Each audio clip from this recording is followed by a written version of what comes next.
Welcome. Today, we'll walk you through the steps to enable microphone permissions for X, formerly known as Twitter, on your PC. With the latest update, managing these settings has become easier than ever.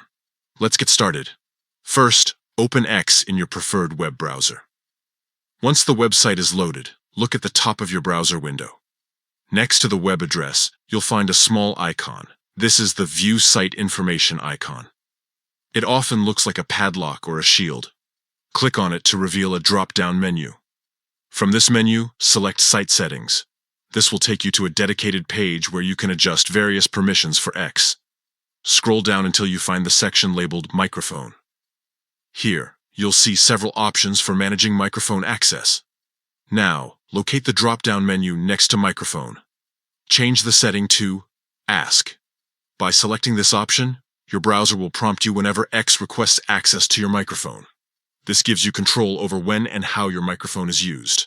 Once you've made this change, there's no need to save manually. Your browser will apply the new settings automatically. You're all set. The next time X needs microphone access, you'll be asked for permission before it can proceed.